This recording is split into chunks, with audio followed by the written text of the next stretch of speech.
बाल बहुत खराब हो गए हैं। बाल ठीक है।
पापा शुरू करो।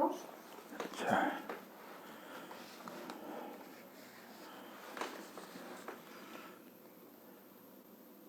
पापा शुरू करो। अच्छा। सम्मानशील मित्रों,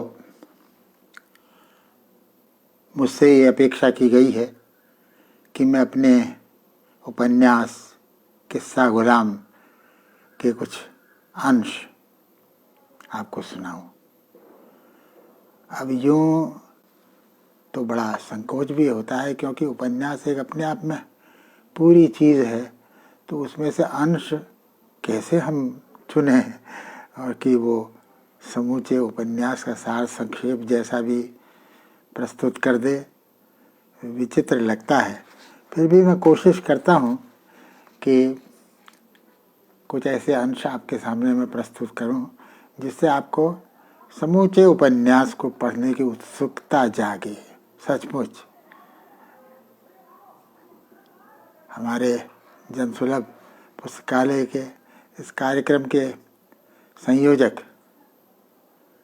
भाई अर्पण कुमार जी ने मुझसे कहा है कि मैं न केवल उपन्यास के कुछ चुने हुए अंशों का, बल्कि इस उपन्यास पर जो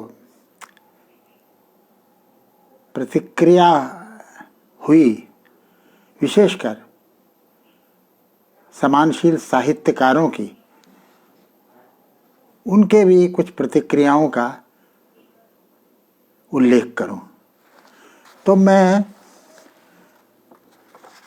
सबसे पहले जैनेन्द्र जी ने जो पत्र मुझे लिखा था वह आपके सामने पढ़ रहा हूं, एक किस्सा गुलाम के बारे में। प्रिय रमेश, तुम्हारा नया उपन्यास किस्सा गुलाम रुचिपूर्वक आद्यंत पढ़ गया हूँ। कई प्रसंगों पर तो आंसू रोकना मुश्किल हो गया, इस कदर मार्मिक थे वहाँ संवाद। पीड़ा बखेरी नहीं जाती थी कहकर, अनकहा छोड़कर वह अत्यंत बेधक बन जाती थी। विषय तुमने बड़ा गंभीर लिया है। दो संस्कृतियों का अनमेल, विवाह द्वारा मेल दिखाकर जो मौलिक भेद, यहाँ तक कि वैपरीत्य चित्रात्मक रूप में पुस्तक में दिखाया गया है, वह क्या पर्याप्त पुष्ट कन्विंसिंग हुआ है? विवेचन भी क्या कहीं कहीं भारी तो नहीं हो गया? पुस्तक का अंत कथा का क्लाइमेक्स नहीं है। अंत किसी प्रकार समाप्त नहीं लगना चाहिए। कुल मिलाकर तुम्हारी यह पुस्तक, यह उपन्यास महत्वपूर्ण है। इस कारण कहीं कहीं कथारस भले थोड़ा क्षीण भी हो गया हो। ये तो मैंने नमूने के तौर पर आपको हिंदी के महान उपन्यासकार जैनेन्द्र जी का पत्र सुनाया। अब मैं अज्ञेय जी ने इस उपन्यास पर कैसी क्या प्रतिक्रिया की, उससे आपको परिचित कराना चाहता हूँ। अज्ञेय लिखते हैं, उपन्यास पढ़ने के तुरंत बाद ही उन्होंने यह पत्र मुझे लिखा था। जनाब शाह साहब, आप भी क्या कहेंगे। यह खत लिखने बैठा हूँ ऑस्ट्रिया के एक जंगल के छोर पर बैठकर। परसों फ्रैंकफर्ट पहुँचा था, कल वहाँ से दिन भर का मोटर का सफ़र करके शाम यहाँ पहुँच गया। दिन छिपते जंगल में घुसे तो 2-3 जगह बारहसिंगे सींग लड़ाते हुए दिखे और छोटे छोटे झुंड तो कई दिखे, वन वराहों के भी। अब सवेरे सवेरे यहाँ बढ़िया धूप निकल आई है और मैं अपने से किया हुआ एक वायदा पूरा करने बैठ गया हूँ। वायदा यह था कि दिल्ली से चलूँगा तो हवाई जहाज़ में पढ़ने के लिए और कुछ नहीं रखूँगा सिवाय आपके उपन्यास किस्सा गुलाम के, और पढ़कर आपको पत्र लिखूँगा। एक बार पहले कोई आपकी किताब ही मार ले गया जब मैंने पढ़ना ही शुरू किया था। इस बार दिन भर की उड़ान थी, उसी में पुस्तक पूरी पढ़ गया होता मैं, पर पूरी नहीं कर पाया तो उसका कारण बताने से ही शुरू करूं। उसका बीच का हिस्सा बड़ा ही मर्मद्रावक है और जहां मुझे लगा कि किताब को एक तरफ रखकर अपने को संभालूं, नहीं तो मेरे आंसू अगल बगल में बैठे हुए लोगों को दिख जाएंगे, तो मैंने वहाँ उसे रख दिया। थोड़ी देर बाद ही मैं फिर आगे चल पाया और फिर से ऐसे ही कारण से अटक गया। आपको शायद मेरी बात से उलझन होगी, क्योंकि आप शायद उस अंश को अधिक महत्व देना चाहते होंगे जिस पर मुझे खींच आई, पर मुझे तो यही लगा कि सत्यनारायण की कथा वाला भाग जो है मध्यवर्ती इस उपन्यास का और आपका, वो आपका और इस उपन्यास का भी असली अचीवमेंट है और अपने आप में खासा बड़ा अचीवमेंट है। हाँ, एलिस वाली कहानी खास बनती नहीं है। नारायण राम और उनके बेटे यानी इस उपन्यास के नायक कुंदन टमटा का, उनके संबंधों के वृत्तांत में बेटे की पोल का कुछ रहस्योद्घाटन तो हुआ है, पर एलिस के मोटिवेशंस का चित्र नहीं बन पाया है। किस्सा गुलाम एक अखंड इकाई से ज़्यादा एक सैंडविच बना है जिसका पूर तो विलक्षण सुस्वादु है, पर बाहर की रोटी में खमीर की थोड़ी कमी होने से थोड़ा सूखी सूखी सी लगती है। सैंडविच का पूर लेकिन सचमुच बहुत बढ़िया है। मेरी सुने तो मैं कहूँ कि उसे निकाल कर अलग कर लीजिए और उसी का प्रचार होने दीजिए। एलिस तो यूँ भी देश लौट ही गई, उसे जाने दीजिए। और पादरी का तो केवल चोगा दिखा है, पादरी तो रूपायित ही नहीं हुआ था। लेकिन जो इस उपन्यास के नायक के पिता हैं Narayan Ram, he wins hands down, वह सबसे सशक्त चरित्र है। बेटे को श्रेय इसी बात का कि अपनी नालिश में भी उसने अपने बाप के पक्ष को यूं उजागर हो जाने दिया।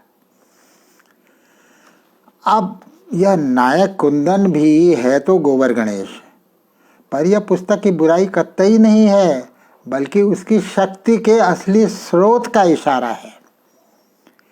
यह वाली सामग्री, वह परिवेश जिसमें ये दोनों कथानायक पिता भी और पुत्र भी विकसित हुए हैं, पूरी तरह आपके काबू में है और उसे कलाकार की निर्मम निष्ठा के साथ आपने प्रस्तुत किया है। आपके इस उपन्यास किस्सा गुलाम ने हिंदी उपन्यास में कुछ जोड़ा है और जीवित चरित्र भी दिए हैं जिनके प्रतिरूप अब हम कुमाऊनी समाज में खोजा करेंगे। पर एलिस कुंदन सिंड्रोम का सही चित्र अभी हिंदी में आया नहीं है, शायद इसीलिए कि जो उसे पहचानते थे वे उस पहचान के बनते बनते हिंदी भूल चुके होंगे। आशा है मेरी यह बात आपको कष्टकर नहीं लगेगी। असल में धार्मिक संस्कारों की टकराहट की समस्या को अलग छोड़कर भी सांस्कृतिक टकराहट की बात की जा सकती है। धर्म आखिर पूरी बात का एक अंग ही तो होता है। भारतीय धर्म की सारी विशेषताओं के बावजूद और धर्म का भी एक पक्ष तर्क बुद्धि की गुंजाइश रखता है, इसलिए उस क्षेत्र की समस्या तो निरस्त की जा सकती है। लेकिन जीवनानुभव का जो पक्ष तर्कातीत है उसी में से कठिनतर समस्याएं पैदा होती हैं। केंद्रीय प्रश्न यह है कि किसी भी संस्कृति में इस तर्कातीत का क्या स्थान है। पश्चिम की वैज्ञानिक संस्कृति ने उसे पूरी तरह से नकारा तो ऐसा तो नहीं है कि उससे केवल भारतीय विवाह में ही कठिनाई होती है। यूरोपीय परिवार के भीतर भी कठिनाइयाँ खड़ी होती हैं। पर आगे यह बहस नहीं चलाऊंगा। किस्सा गुलाम से मुझे जो आनंद मिला उसके लिए धन्यवाद दे करके अब मैं फिर से वन विहार को निकलता हूँ। दिल्ली अक्टूबर में आपके दर्शन की आशा करता हूँ। मैं 17 की आधी रात पहुँचूँगा, उसी रात चलना है। फिर साथ ही वाल्मीकि नगर चलेंगे। आपके अच्छी पार्टी रहेगी ट्रेन में। ज्योत्सना जी को सस्नेह नमस्कार। आशा है सब प्रसन्न है। आपका सच्चिदानंद वात्स्यायन। मित्रों, ये थे नमूने के तौर पर इस उपन्यास को पढ़ करके उसकी प्रतिक्रिया के रूप में जो अर्पण कुमार जी चाहते थे। अब मैं इस उपन्यास के बारे में उसका सार संक्षेप देने का कोई अर्थ नहीं है, समय बर्बाद करने का। मैं सीधे सीधे शुरुआती अंश से प्रारंभिक अंश जो है, बल्कि वो भी नहीं, बीच का अंश जो जैनन जी को भी, अज्ञेय जी को भी और कई अन्य मेरे साहित्यकार मित्रों को सबसे ज़्यादा सारपूर्ण मार्मिक लगा, उसमें से कुछ आपको सुना रहा हूँ। ये पहला ही चैप्टर ये दूसरे खंड का है। इस दूसरे खंड का नाम है सत्यनारायण की कथा। पहले खंड का नाम था अज्ञातवास और ये है तुम्हारे सत्यनारायण की कथा। इसका पहला जो अध्याय है शीर्षक है टमटा का मतलब। Doctor K.L. Tamta, fellow of international society of anthropologists उर्फ कुंदन टमटा, वल्द नारायण लाल टमटा, मोहल्ला डुमोड़ा, अनंतपुर। जैसे नदियां अपना नाम और रूप तजकर समुद्र में गुम हो जाती हैं, वैसे ही जैसे मनुष्य की सारी कामनाएं और भोग उसके पास आकर उसी में लीन हो जाते हैं, वही शांति पाता है। कामनाओं के पीछे पड़ा हुआ मनुष्य नहीं। उस तत्व के पर अपर स्थूल सूक्ष्म दोनों स्वरूपों का ज्ञान हो जाने के बाद ही मनुष्य के हृदय की गांठें खुलती हैं, सारे संचय मिट जाते हैं और सब कर्मों का क्षय हो जाता है। ठौ माने ठठेरा। गुरुजी, ठठेरा माने ये क्लास चल रही है जिसमें कुंदन भी एक विद्यार्थी की तरह से शामिल है। टमटा के माने जानता है? अरे कैसा टमटा है तू जो टमटा के माने ही नहीं जानता? बताओ रे लड़को इस टमटे को। टमटा का मतलब जो तांबे के बर्तन बनाता है गुरुजी। तब तो ये भी ठठेरा ही हुआ। कौ माने कुंदन, ठौ माने ठठेरा। गुरुजी, सोने का काम करने वाला सुनार कहलाता है, लोहे का काम करने वाला को लोहार कहते हैं, तो फिर तांबे का काम करने वाले को तबार क्यों नहीं कहते? बैठ जा रे, चपड़ चपड़ मत कर। अभी तो पूछेगा तांबे का काम करने वाले को टमटा कहते, तो चमड़े का काम करने वाले को चमचा क्यों नहीं कहते? गधा कहीं का। किसका लड़का है तू? जी मेरे पिताजी वकील हैं। ओहो, तभी मैं कहूँ तू भी गधे, लगता है वकील ही बनेगा। चलो अब डॉ पे आ जाओ। तू क्या लिखने में है लगा है रे? जरा इधर तो दिखा। ठठेरा उर्फ कुंदन उठ के खड़ा हो गया। स्लेट उसने गुरुजी की तरफ बढ़ा दी। गुरुजी स्लेट पढ़ रहे हैं, जोर जोर से पढ़ने लगे हैं गुरुजी। ठौ माने ठठेरा, माने ठग, माने ठाकुर, माने ठट्टा, माने ठोकर, माने ठाठ, माने ठन ठन, मानो ठसास ठस, माने ठिठोली, माने ठेगा। अरे शाबाश, देख रहे हो छोकरो कुंदन को कितने सारे शब्द आते हैं। तुम्हारे पिताजी को भी नहीं आते होंगे। क्यों रे कुंदन, तुझे लिखना किसने सिखा दिया अभी से? पिताजी ने। कुंदन छाती फुलाता है और उस लड़के की ओर घूर कर देखता है जिसने उसे ठठेरा कहा था। मगर ठौ के बाद तो डॉ आ जाता है और कल इसी लड़के ने उसे डूम कहा था। जगमगाते बल्ब की रोशनी जैसे एकाएक पीली पड़ते पड़ते बुझने के हो जाए। रामदत्त मास्टर की दृष्टि उस चेहरे पर गड़ी हुई है जो अब बस बुझा ही चाहता है। क्या करते हैं रे तेरे पिताजी? मेरे पिताजी पटवारी थे, अब नहीं है। कुंदन बमुश्किल वाक्य पूरा कर पाया। सहमा सा नजर उठाता है तो क्या देखता है कि गुरुजी के मुख पर एक बड़ी मीठी मुस्कुराहट फैल रही है। वह मुस्कुराहट कुछ बोलने लगी है। अरे तू नारायण का लड़का है, तभी तो मैं कहूँ तेरे पिताजी को तो मैं जानता हूँ रे। तुझे मालूम है तेरे पिता ने पटवारी गिरी क्यों छोड़ी? नहीं मालूम? उसी से पूछना। चल अब बैठ जा, अब डॉ निकालो। डॉ से डमरू। कुंदन का जी घबराने लगा है। डॉ से जब डमरू निकल आया तो डूम निकलते क्या देर लगती है। जिस दिन से स्कूल में नाम लिखा है एक दिन ऐसा नहीं गया जब किसी लड़के ने आगे से या पीछे से डूम कह के न चिढ़ाया हो। कुंदन को मालूम है यह किसकी करतूत है। उसे अपने पिता की बात समझ में नहीं आती। पिताजी कहते हैं तुम चिढ़ते क्यों हो?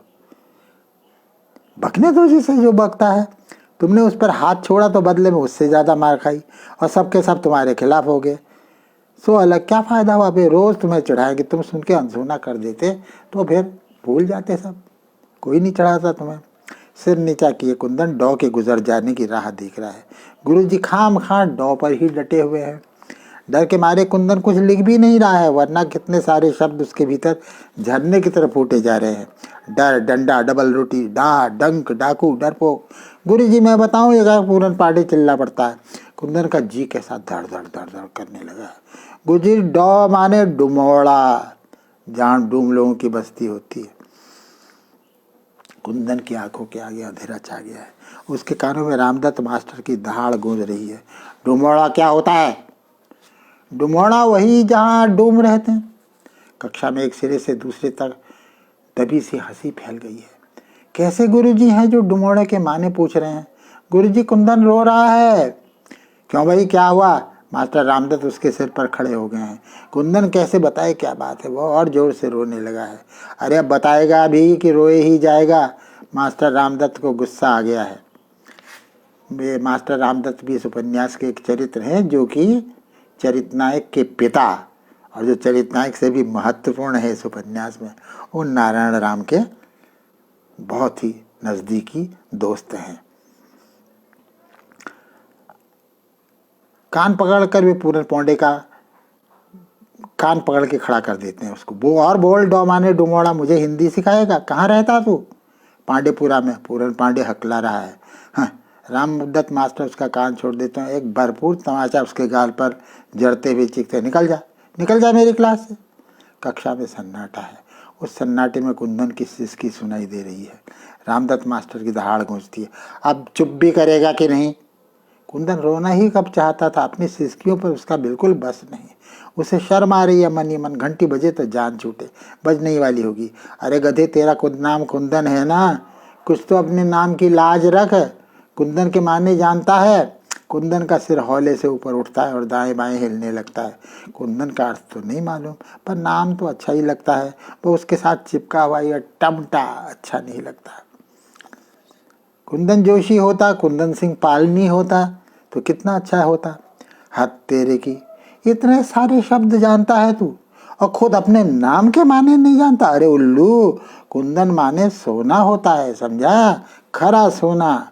खरा सोना होके भी तू रोता है? चुप हो जा। अब आगे कभी रोते देखा तो वो ठोकाई करूंगा कि याद रखेगा। घंटी बज रही, लड़के भाग रहे, पर कुंदन अभी तक बिना हिले डुले बैठा है। मास्टर रामदत्त जाते जाते उसकी पीठ पर एक धौल जमा गए हैं। चल भाग, अब बैठा बैठा क्या सोच रहा है? कुंदन तो कुछ भी नहीं सोच रहा था, पर चलते चलते ज़रूर कुछ सोच रहा था। क्या सोच रहा था वह? कल क्या खाया था, कल क्या हुआ था, ये याद करना मुश्किल है, पर उस दिन क्या हुआ था यह तो जैसे अभी इसी क्षण पहले की बात है। Doctor KL. Tamta, fellow international की सौगंध खा के बता सकता हूँ कुंदन क्या सोच रहा था। कुंदन निश्चय ही अपने नाम के अभी ताज़ा ताज़ा उद्घाटित महत्व के बारे में सोच रहा था, और टमटा के पुछल्ले से किसी तरह पिंड छुड़ाने के बारे में भी सोच रहा था। कैसे हो कि उसकी इस दुर्घटनाग्रस्त नाम में से बस सोना, खरा सोना ही निकल आए, रह जाए और ताबा सब निकल जाए। उसी दिन रात को यह समस्या भी हल हो गई थी। पिताजी जिंदाबाद। पिताजी ने यानी नारायण राम ने ही उसे बताया कि सोने के साथ थोड़ा तांबा मिल जाने से कोई हर्ज नहीं होता, क्योंकि खरे सोने का कुछ भी नहीं बन सकता जब तक उसमें थोड़ी तांबे की मिलावट न की जाए। चाहे सोने का सिक्का हो, चाहे सोने के गहने हो, बगैर तांबे की मिलावट के वे न तो ढाले जा सकते हैं न गढ़े जा सकते हैं। पिताजी से मिली यह जानकारी कुंदन को काम की लगी। फिर भी नहीं रहा गया तो पूछ लिया, क्यों बाबूजी, सोना सोना ही रहे, इसमें क्या हर्ज है? उसके सिक्के ढालने क्यों ज़रूरी हैं? गहने बनाना क्यों ज़रूरी है? ज़रूरी है, पिता ने कहा। सोने को लेके चाटोगे?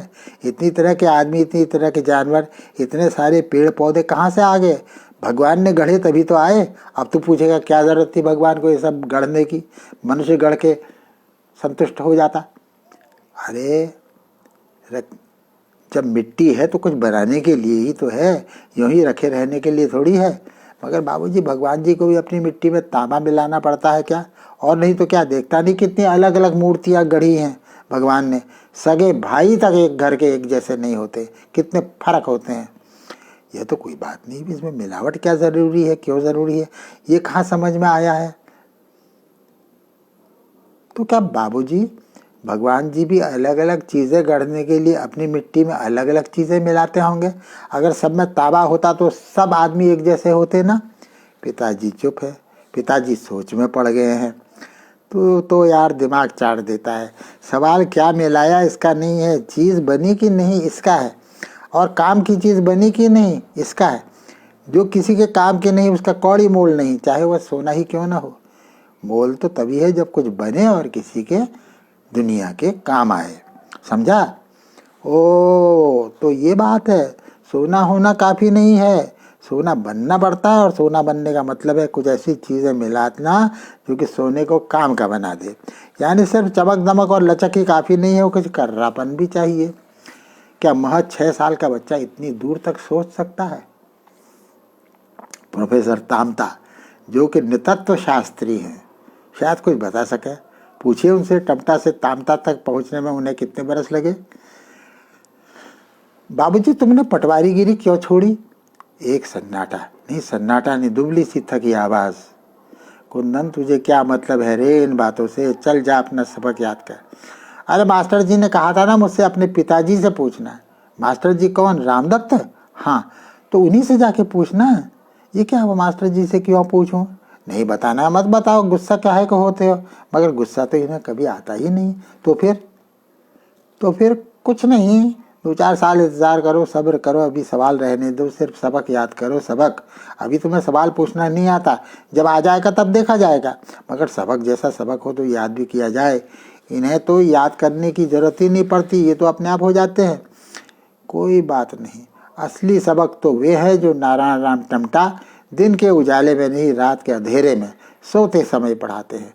तब न सवाल होते हैं न सबक, तब सिर्फ किस्से होते हैं, अंतहीन कुतूहल से भरे अद्भुत किस्से। और वे जिस सोते में से फूटते हैं वह सोता कभी नहीं सूखता। वह कथा सरित सागर है जिसमें डूबने का नाम नींद है, और वह नींद में भी जागता और बहता रहता है। फिर चिड़िया चहचहाने लगती हैं, फिर भोर का उजाला ज़रूरी बाजार की ढलान पर फिसलता हुआ स्कूल पहुंच जाता है। मित्रों, ये मैंने शुरुआती अध्याय का एक अंश आपको सुनाया। अब मैं जो बीच का इसका हिस्सा है उस उपन्यास का, सत्यनारायण की कथा जिसका शीर्षक है, उसमें से एक अंश आपको सुना रहा हूँ, सुनिएगा। इस चैप्टर का, इस अध्याय का नाम है गांधी के वारिस। एक बार नारायण लाल टमटा चमके और खूब चमके। यह उन दिनों की बात है जब आचार्य कृपलानी हमारे कस्बे में पधारे और रामलीला मैदान में उनका जोरदार भाषण हुआ। सारा शहर उलट कर आ गया था और जाने कब किस बात पर पिताजी का नाम भी उसी दौरान बड़े जोर से उछला था। पिताजी उन दिनों शहर में ही डटे हुए थे। उन दिनों कुंदन ज़्यादातर अपने ननिहाल में ही रहता था। नाना की बैठक में शाम को अक्सर राजनीतिक चर्चाएं हुआ करती थी। कुंदन को यह देखकर बड़ा ताज्जुब होता था कि उसके नाना से सबका काम पड़ता है, नेता जैसे है ना, इसलिए। नाना की बातों से पहले उसका कुछ ऐसा ख्याल बना था कि जैसे पहले अंग्रेजी अंग्रेज थे वैसे ही अब कांग्रेसी कांग्रेस है। अब एकाएक पता चला कि एक राम राज्य परिषद भी है, एक कोई प्रजा सोशलिस्ट पार्टी भी है, जनसंघ भी है, कम्युनिस्ट पार्टी भी है। कुंदन के एक मामा जगदीश मामा कम्युनिस्ट हो गए हैं और दूसरे मामा सुरेंद्र वो सोशलिस्ट हैं। इन सुरेंद्र मामा सोशलिस्ट ने ही कुंदन को एक दिन यह सनसनीखेज खबर दी थी कि जीजा जी की लॉटरी खुलने वाली है। जीजा जी मतलब कुंदन के पिताजी। उन्होंने ठीक यही वाक्य बोला था, कुंदन को अभी तक याद है। फिर उसी दिन बैठक में सब लोगों को अचंभे में डालते हुए सुरेंद्र मामा ने अचानक यह रहस्योद्घाटन किया था कि सोशलिस्ट पार्टी जिन उम्मीदवारों के नाम पर विचार कर रही है उनमें जीजा जी का नाम सबसे ऊपर है। इम्पॉसिबल। नाना चीख पड़े थे। तुम क्या बात कर रहे हो सुरेंद्र? नारायण का सोशलिस्टों से क्या लेना देना? वो तो गांधी का चेला है और राजनीति को भी राजनीति नहीं कहता, लोकनीति कहता है। तो और क्या कहेंगे? सुरेंद्र मामा बोले। यही तो कृपलानी और लोहिया भी कहते हैं। हो गया जी, बड़े आए तुम्हारे कृपलानी और लोहिया। जहाँ गांधी की नहीं चली वहाँ इनकी चल जाएगी। क्यों? अभी 50 बरस तक कांग्रेस को कोई हिला भी नहीं सकता, समझे? अक्ल के दुश्मन। वो तो जवाहरलाल का कलेजा था जो इन दोनों को कह रहा था, वो क्या नाम तुम्हारे, जेपी को भी कह रहा था कि आ जाओ मेरी हुकूमत में हाथ बटाओ। मगर नहीं साहब नहीं, इन्हें तो 1.5 चावल की खिचड़ी अपनी अलग से ही पकानी थी। कौन पूछता है इनको? जवाहरलाल का तो बस नाम ही काफ़ी है। लोहिया कृपलानी को जानता कौन है? It's too much daddy. बीच में ही टोकते हुए सुरेंद्र मामा चिल्लाए। क्या टू मच? 2 दिन तो हुए नहीं तुम्हें सोशलिस्ट बने और चले हाँकने, किताब पढ़ के चले राजनीति पर बहस करने। क्या तजर्बा है तुमको? क्या जानते हो राजनीति के बारे में? टमटा साहब ये तो आपकी ज़्यादती है। कांग्रेसी नेता प्रद्युम्न नारायण तिवारी हंसते हंसते बोले। बड़े इंटरेस्टिंग डायलॉग होते हैं वो नाना के घर में। नाना जरा कमाऊ, काफ़ी यानी प्रसिद्ध आदमी है, उनकी माली है हालत भी बहुत अच्छी है, काफ़ी प्रसिद्ध है वो। तो वो कह रहे हैं प्रद्युम्न नारायण तिवारी, वो उनके वहाँ सब लोगों की बैठक जमती है रोज़ शाम को। अरे किताब पढ़ के नहीं तो और कैसे बनेंगे बताइए? जेल जाने लाठियाँ खाने का मौका तो अब रहा नहीं, अब तो आ गई आज़ादी। आप भी कमाल करते हैं साहब, क्या सोशलिस्ट जेल नहीं गए? क्या सोशलिस्टों ने लाठी नहीं खाई? सुरेंद्र मामा को ताव आ गया। और ये कौन सी योग्यता है राजनीति में आने के लिए? शाबाश शाबाश, कम्युनिस्ट मामा चिल्लाए। चुप रहो जी, नाना उन्हें डांटते हुए व्यंग्य से मुस्कुराए। सुरेंद्र के पास चलो, कुछ तो है, तुम्हारे पास क्या है? क्यों? कम्युनिस्टों ने कुछ नहीं भोगता? इन सोशलिस्टों की तो चांदी ही चांदी थी, हीरो बने घूमते थे। हम लोगों ने जो हंटर खाए, तुम लोगों ने, सोशलिस्टों ने देखा भी है कभी हंटर? पैदा भी हुआ था तो उस वक्त। नाना ने ठहाका लगाया तो पूरी बैठक ठहाकों से गूंज उठी। आई मीन और party, don't be silly, communist मामा गुर्राए। What party? सुरेंद्र मामा ताव खा गए। क्या कर रही थी तुम्हारी गद्दार पार्टी जब हमारे सारे नेता जेलों में सड़ रहे थे और हम जन आंदोलन चला रहे थे? जन आंदोलन? कम्युनिस्ट मामा ने ऐसे मुंह बिचकाया जैसे नीम चबा गए हों। जन आंदोलन कहते किसे हैं मिस्टर? Peoples war. बताते क्यों नहीं सुरेंद्र इसको? नाना बोले। एकाएक उनकी निगाह बैठक में घूमती हुई कुंदन पर जा टिकी जो एक कोने में चुपचाप दुबका हुआ था। तिवारी जी, इस बच्चे को देख के मुझे बड़ी दया आती है। बाप को ध्यान देने की फुर्सत नहीं, खेलने में भी इस बच्चे का मन लगता नहीं, यहाँ भी जब देखो लोगों की बातचीत सुनता बैठा रहता, जाने क्या मज़ा आता है इसको। इस उम्र में इतनी dullness. No daddy you don't know, communist मामा बोले। यहाँ तो ये बहुत एक्टिव रहता है, डुमोड़े में ही डल हो जाता है। डुमोड़ा वो मोहल्ला जहाँ वो शेड्यूल कास्ट के लोग रहते हैं, उसको डुमोड़ा कहा जाता था अल्मोड़े में। सब माहौल पे डिपेंड करता है, माहौल को बदल दो तो आदमी भी बदल जाएगा। That's like a communist. नाना खिलखिला पड़े, तुम्हारी तो जग्गू जुबानी बदल गई रातों रात। क्यों सुरेंद्र, तुम्हारे यहाँ कोई ट्रेनिंग कैंप नहीं लगते इन कम्युनिस्टों की तरह? लगेंगे डैडी, ये चुनाव तो निबट जाने दीजिए, फिर चारों तरफ हम दिखेंगे। आपकी नेहरू कांग्रेस का कहीं पता भी नहीं चलेगा, न इन कम्युनिस्टों का। नेहरू कांग्रेस, अच्छा कहा। तिवारी जी कुनमुनाए, जैसे कोई गांधी कांग्रेस भी मौजूद हो मुकाबले में। आइडिया रोचक है, क्यों टपटा साहब? अरे रहने दो बरखुरदार, अभी अभी आए मुनव्वर मियाँ कहने लगे सोशलिस्टों को अक्ल होती तो हुकूमत में आते, बाहर से क्या उखाड़ लेंगे। इतना बड़ा मौका दिया था, नेहरू ने बुलाया था प्यार से, इतने उससे अकड़ गया। क्या कर लोगे अकेले? बाहर से क्या उखाड़ लोगे? खुदकुशी की है तुम्हारी पार्टी ने, समझे? पर्सनैलिटी कुछ है नहीं, चले पंडित नेहरू से भिड़ने। अव्वल तो हुकूमत कभी तुम्हारे पास भी फटकने वाली नहीं है, और अगर कभी फटक भी गई, अंधे के हाथ बटेर लग भी गई कभी, तो देख लेना 2 दिन भी नहीं चलेगी तुम्हारी सरकार, आपस में ही लड़ मरोगे। बहुत अच्छे, लाला हरगोविंद ने ताली पीटना शुरू कर दिया। नाना जी ने भी उनका साथ दिया। सोशलिस्ट मामा बुरी तरह चढ़ गए। ऐसा है मुनव्वर मियाँ, आप नजूमी का बोर्ड लगवा लीजिए, अच्छी प्रैक्टिस चलेगी। काहे को पॉलिटिक्स में वक्त जाया कर रहे हैं। वे कुछ और भी कड़ी बात कहने जा रहे थे, पर नाना जी ने टोक दिया। यार सच्ची बात पर क्यों चिढ़ते हो, तर्क करो, बहस करो। सच्ची बात आपके लिए होगी, मेरे लिए बकवास है। सोशलिस्ट मामा तैश में आ गए। पर्सनैलिटी, जरा तर्क तो देखो इनका। पर्सनैलिटी से आप जनता को 5 साल भरमा लीजिए, हद से हद 10 साल भरमा लीजिए। क्या इस देश की जनता बेवकूफ़ है? ये पर्सनैलिटी कल्ट आपको ले डूबेगा, समझे? क्यों?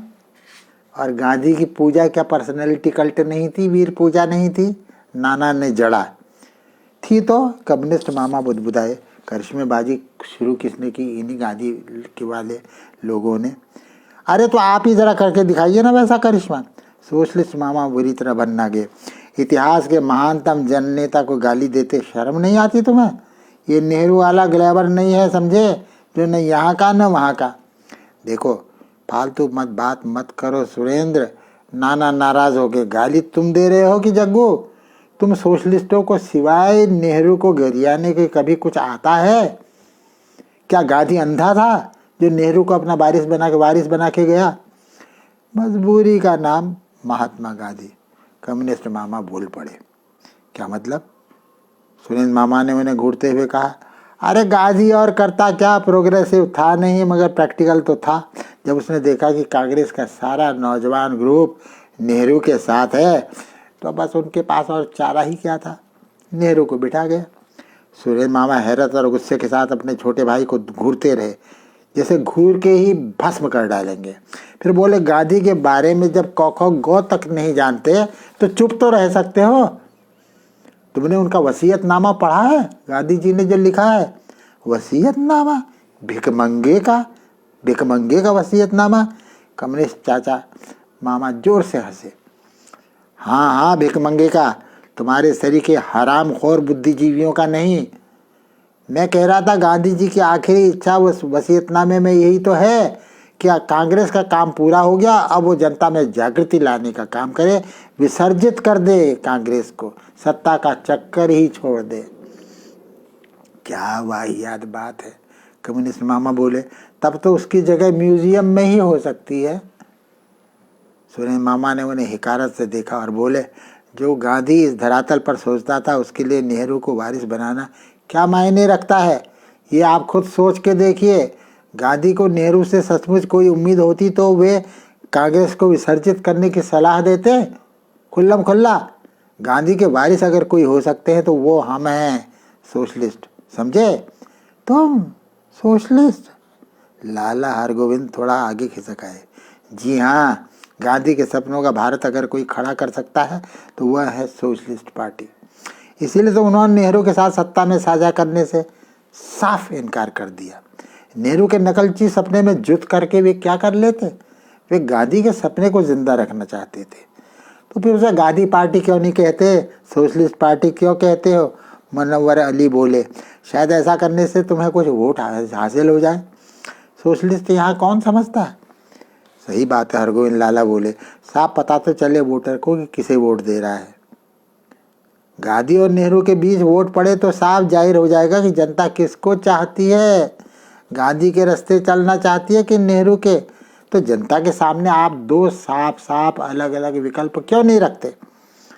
अजी, इनके लिए सवाल गांधी और नेहरू के बीच का नहीं है, ये तो बस नेहरू को मिटाना चाहते हैं, बस यही है ना तुम्हारी योजना? क्यों? नानाजी बोले, व्हाट ए बूर्जुआ एम्बिशन। कम्युनिस्ट मामा ने जड़ा। हाँ हाँ, तुम कम्युनिस्ट और कह ही क्या सकते हो? नेहरू गलत रास्ते पर ही सही, देशभक्त तो है, तुम्हारा बस चले तो तुम इस देश को ही बेच खाओ, उसको जिसके हाथ में तुम्हारी नकेल है, जो जैसा चाहे तुम्हें नचाते हैं। हम नेहरू के खिलाफ नहीं, हम नेहरूवाद के खिलाफ है, कम्युनिज्म के नहीं, कम्युनिस्टों के खिलाफ है। तब तो कर चुके तुम राजनीति। नाना मुस्कुराए। गांधी भी चाहिए, कम्युनिस्ट भी चाहिए, सिर्फ नेहरू नहीं चाहिए। वाह रे सोशलिस्टों। देखिए, नेहरू और नेहरूवाद के बीच थोड़ा अंतर भी हो सकता है, क्योंकि नेहरू थोड़ी दुविधा में है। मगर कम्युनिज्म और कम्युनिस्ट के बीच काहे का अंतर होगा? लगता है स्वयं तुम या तो अपने सोशलिज्म को ठीक से डिफाइन नहीं कर पा रहे हो, यार तुम लोगों की बुनियाद में ही गड़बड़ घोटाला है। तिवारी जी ने ललकारा। काहे की बुनियाद? कम्युनिस्ट मामा ने लाइटर निकाल के अपनी सिगरेट सुलगाई और एक कश खींच के कहने लगे, हमें अच्छी तरह पता है इनकी सोशलिज्म क्या है, सड़ा हुआ व्यक्तिवाद, निरा अनार्किज्म। और क्या, गांधी का नाम जैसे हर कोई ले लेता वैसे ये भी ले लेते हैं। मूर्खों और जाहिलों के लिए वही खुल जा सिम है। बड़ी मुश्किल से अभागा कंट्री धर्म के अफीम से निकलना सीख ही रहा था, इस मदारी ने उसे वहीं पहुंचा दिया। पॉलिटिक्स और साइंस बस दो ही तो चीज़ें थी जो हिंदुस्तान को हजारों साल की दलदल से निकाल सकती थी, निकाल रही थी। इस खपती बुढ़े ने, गांधी नाम के, हमें फिर वहीं धकेल दिया। अब 50 बरस तो कम से कम इस नुकसान की भरपाई में लगेंगे, तब जाके जनता को सही रास्ता दिखाई देगा। हाँ हाँ, और वह सही रास्ता उसे सीधे मास्को पहुंचा देगा, है ना? सुरेन मामा ने फिर मुँह बिगाड़ा। बात तो बेटा तुमने गलत नहीं कही, मगर धर्म को अफीम कहना हमें कुछ जचता नहीं। लाला हरगोविंद बोले, ये हिंदुस्तान है बेटा, यहाँ जो कुछ भी बदलाव होता है, जो भी कुछ बदलाव आ सकता है, सब धर्म के जरिए ही आता है, धर्म और दर्शन। तो कम्युनिज्म भी तो धर्म ही है लाला जी, अफीम कह देने से क्या होता है? तिवारी जी ने टोका। लाला जी ने आंखें मूंद ली और सिर पीछे करके कुर्सी पर डाल दिया। इसमें तो कोई शक नहीं, नाना जी नींद से जागे कि गांधी ने यहाँ हर चीज को उलझा के रख दिया। यही तो मैं अपने दामाद से भी कहता हूँ, दामाद वही इस उपन्यास के नायक का जो पिता है, नारायण राम, जो इस उपन्यास के सबसे महत्वपूर्ण चरित्र है। यही तो मैं अपने दामाद से भी कहता हूँ, ये बिला वजह नहीं है कि गांधी का कोई असर पढ़े लिखे लोगों पर था नहीं। बेपढ़े समाज में ही तब पूछ थी गांधी की। गांधी बुद्धि विरोधी था, इसमें दो राय नहीं हो सकती। अजी, हमने तो उसे बहुत करीब से देखा है। तुम तो अभी कल के छोकरे हो, उसका हर कदम गलत पड़ा। शूद्रों को संगठित होने से किसने रोका? गांधी ने। किसानों मजदूरों को संगठित होने से किसने रोका? गांधी ने। हियर हियर, कम्युनिस्ट मामा चीख पड़े। 3 चीयर्स फॉर डैडी।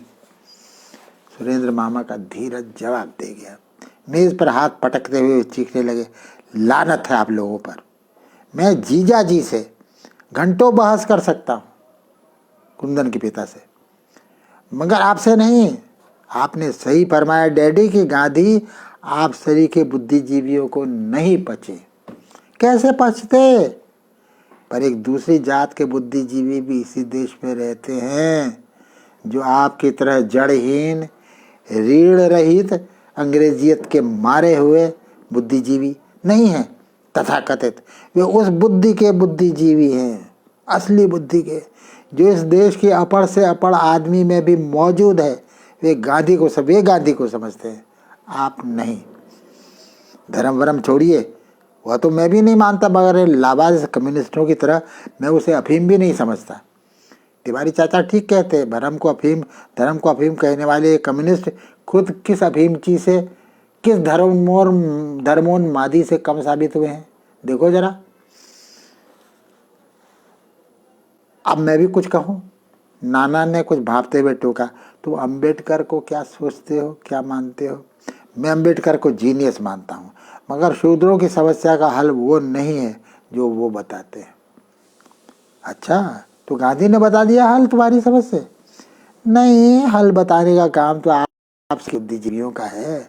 गांधी को आप इतना ऊंचा मत लगाइए। उनकी नज़र में इस देश का पूरा समाज था, कोई एक वर्ग या जाति नहीं, और वे तोड़ने में ही जोड़ने में यकीन करते हैं। नवबौद्ध बना के आपने क्या क्या तीर मार लिया? एक मरे हुए धर्म में लाख 2 लाख को भर्ती करके खुश हो गए, बड़ा तीर मार लिया, हिंदुओं की हेकड़ी भुला दी। मगर हिंदू धर्म चाहे उसमें कितनी ही सड़न क्यों न घुस गई हो, आज भी जीवित है। जीजा जी बिल्कुल सही कहते हैं मेरे कि हिंदू समाज चाहे जितना पतित हो गया हो, उसमें अभी भी जान है, अभी भी उछाल है, उठने की ताकत है। जो है उसी में तो आप रह सकते हैं, जो है ही नहीं उसका भ्रम खड़ा करके आप पूरे समाज से शूद्रों को काट देते हैं।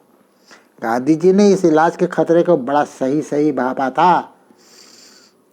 उन्हें पक्का भरोसा था कि हिंदू समाज भीतर से गतिशील है, अपनी बुराइयों को खुद अपने जोर से छुड़ा सकता है, तय कर ले बस।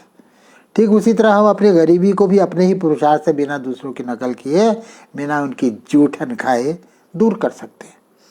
उफ, I can't stand it. Communist मामा सहसा उठ खड़े हुए और वॉकआउट कर गए।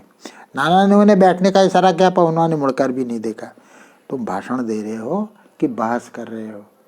नाना जी बोले, आप जो समझ लीजिए। सोशलिस्ट मामा ने कहा, आप ही मुझे बका रहे हैं, मुझे कोई शौक नहीं चल रहा है भाषण देने का। बात तो ये अच्छी कह रहे थे, हरगोविंद लाला बोले। आखिर आप भी तो टमटा साहब, आप भी तो इसीलिए आंदोलन चला रहे थे ना कि हर शूद्र बच्चे के नाम के आगे आर्य लिखा जाए, राम नहीं। इसका मतलब क्या हुआ? इसका मतलब यही ना हुआ कि अम्बेडकर के समाधान की व्यर्थता को आप भी भीतर ही भीतर समझ रहे थे। वाह, ये तो कोई बात नहीं भी। मुनव्वर मियाँ टपक पड़े, आर्य लिख देने भर से क्या सवर्ण हिंदू आपको आर्य मान लेंगे? न माने।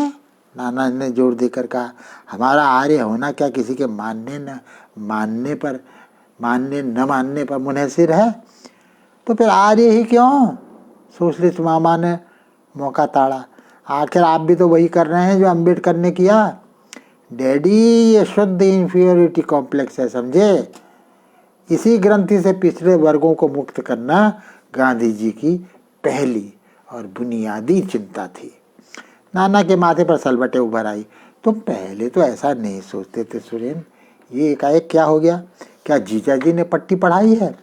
कुंदन को यह देखकर बड़ा ताज्जुब हुआ कि नाना के चुपते हुए व्यंग पर सुरेंद्र वर्मा चिढ़ने की बजाय हंसने लगे और अंग्रेजी बोलने लगे। जीजा जी इज ग्रेट, लॉन्ग लिव जीजा जी।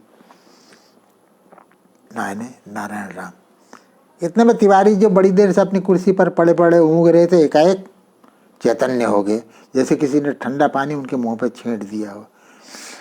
देखो भाई, नारायण राम एक निष्ठावान प्राणी हैं, लकीर के फकीर। यह तो सुरेंद्र का अपना सोच है, मगर भाई गांधीवाद और समाजवाद की पटरी कैसे बैठती है, ये हमारी समझ से बाहर है। हमें तो तुम्हारे लोहिया भी समझ में नहीं आते। सोशलिस्ट भी आखिर जरा नरम किस्म के कम्युनिस्ट ही तो हुए। गांधी जी तो कम्युनिज्म को बिल्कुल बर्दाश्त नहीं करते थे। इस मामले में उन्होंने कोई भ्रम की गुंजाइश छोड़ी ही नहीं है।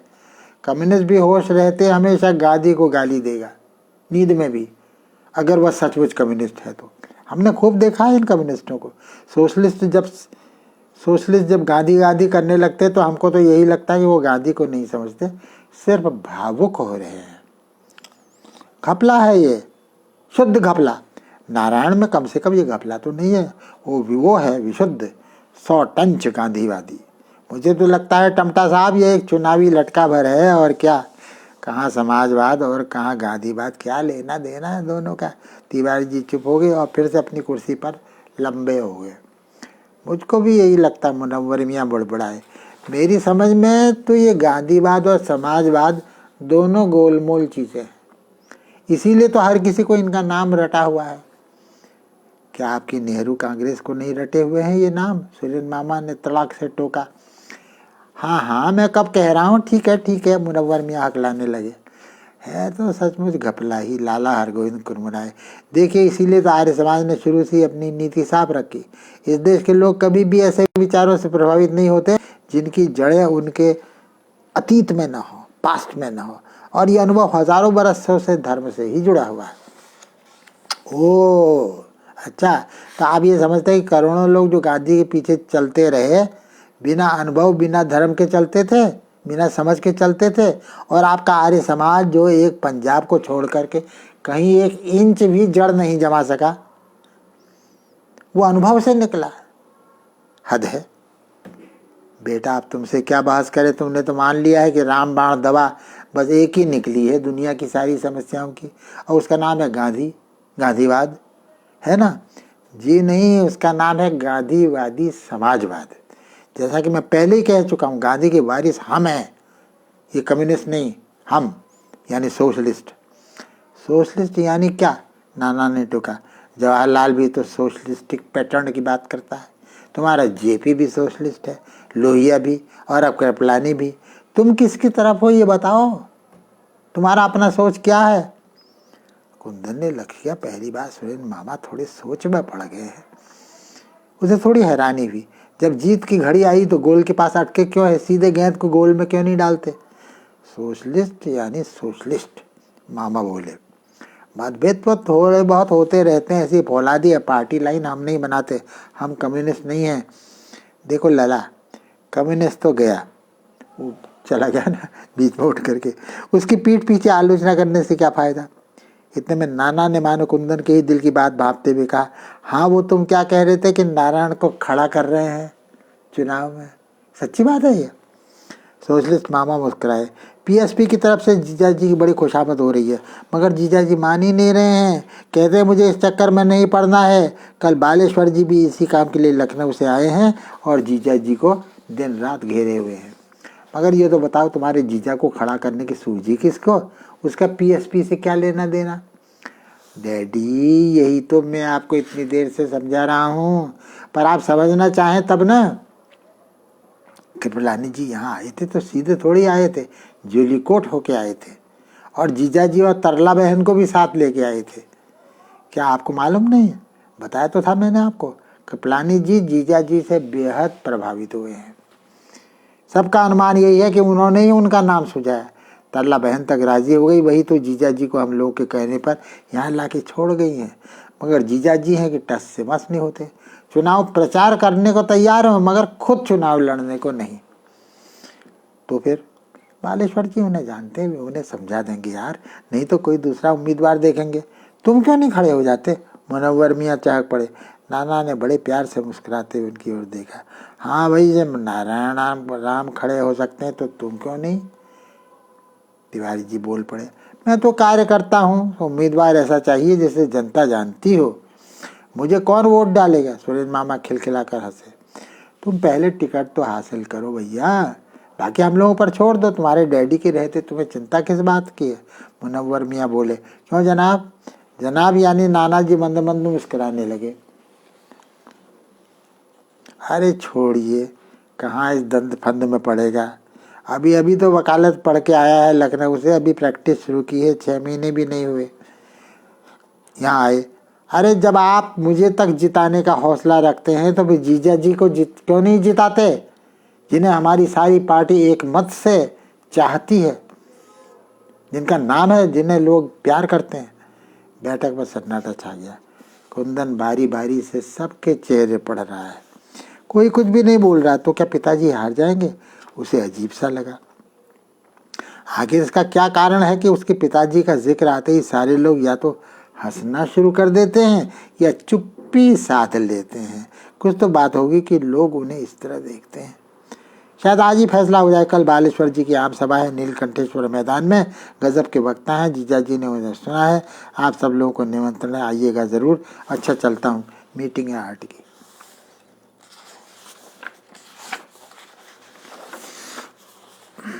अब नारायण राम इस उपन्यास की जान है, जो नायक के पिता, उनको चुनाव में खड़ा करने को लोग बड़े उत्साहित हैं। उनका मन क्या है वो सचमुच खाली गांधीवादी नहीं है। वो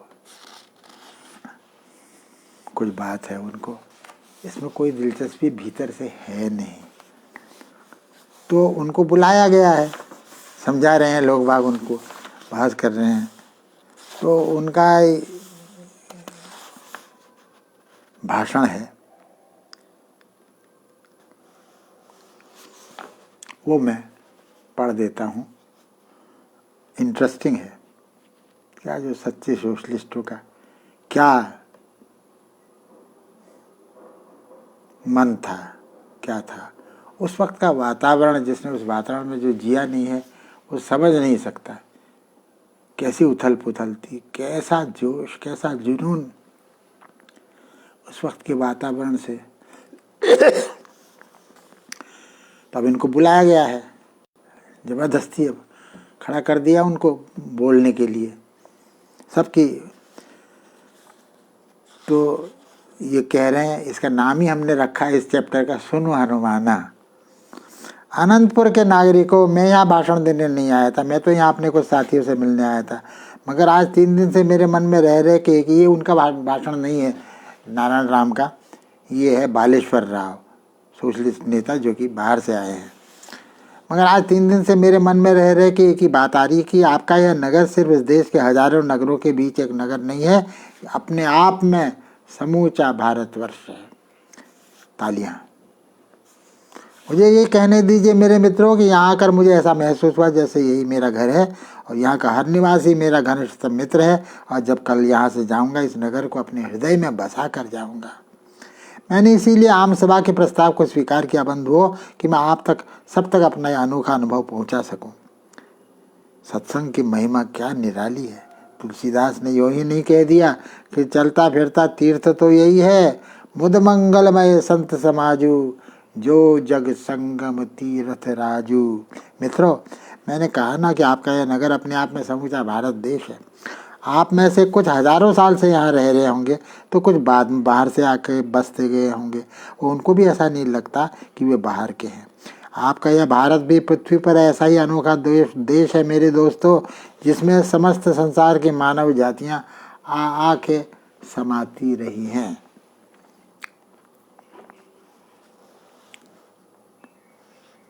ये ऐसा देश है दोस्तों जिसने मनुष्य की, मानव धर्म की, मनुष्य के सामाजिक जीवन की भी ऐसी कल्पना की जिसमें सबके लिए जगह है, किसी के लिए तिरस्कार नहीं है। हजारों बरस बीत गए, बड़ी बड़ी सभ्यताएं अपना काम पूरा करके मिट्टी में मिल गईं, मगर मनुष्य जाति की यह जो महान लेबोरेटरी है, प्रयोगशाला है, ये भारतवर्ष अभी भी जैसे कि तैसी कायम है। उसके प्रयोग अभी खत्म नहीं हुए। क्या यह कारण है मेरे दोस्तों? इसकी कोई वजह तो होनी चाहिए ना। हम राजनीति के लोगों को दोस्तों शब्दों का कभी टूटा नहीं पड़ता। मेरी बातों में कहीं कोई पोल तो नहीं है? पहले आप इसी को जांचिए, निर्ममता पूर्वक जांचिए। आप तो यहाँ इस नगर में तो 100% लोग साक्षर हैं। हिंदुस्तान में सबसे ज्यादा साक्षरता इस अल्मोड़े में है। मुझे इस बात का अच्छी तरह एहसास है मित्रों कि मैं एक ऐसे नगर के नागरिकों को संबोधित कर रहा हूँ जिन्हें सिर्फ जोशीले शब्दों से नहीं भरमाया जा सकता। ये गंगा जमुना का उद्गम है। यहाँ युगों और कल्पों का साक्षी नगाधिराज हिमालय खड़ा है। यही मानव समुद्र देश, यह मनुष्य जाति की प्रयोगशाला वाला देश हजारों वर्ष गुलाम रहा। और आप ये भी सोच रहे होंगे मैं आपके चेहरों पर शंका की परछाइयाँ उभरते देख रहा हूँ। आप शायद मुझसे जवाब तलब करना चाहते कि हाँ, तुम्हारे इसी महान देश में अभी परसों ही धर्म के नाम पर कैसा इस सदी का सबसे भयानक खून खराबा हुआ है। बड़ा गर्व कर रहे हो। यही है तुम्हारे भारतवासी जिन्होंने धरती पर इंसान के भेष में विचरते एक देवता की हत्या की, और ऐन उस वक्त की जब वह हम सबके गांव पर मरहम लगाने में जुटा हुआ था। मेरे दोस्तों, आप बिल्कुल ठीक कह रहे हैं। हम और आप उसी अभागे और हत्यारे देश की संतान हैं। हमारे माथे पर ऐसे ऐसे कलंक हैं जिन्हें धोने के लिए समूची गंगा का पानी भी काफ़ी नहीं होगा। क्या हम अभी की भी भीतर से गुलामी है? क्या यह आज़ादी महज एक फरेब है? इस देश के ललाट पर अब कौन सी लिपि खुदी हुई है, उसे पढ़िए मेरे दोस्तों और बताइए मुझे। दोस्तों, क्या आप ऐसे किसी दूसरे देश को जानते हैं जिसके निकट इतिहास में इतने कम समय के भीतर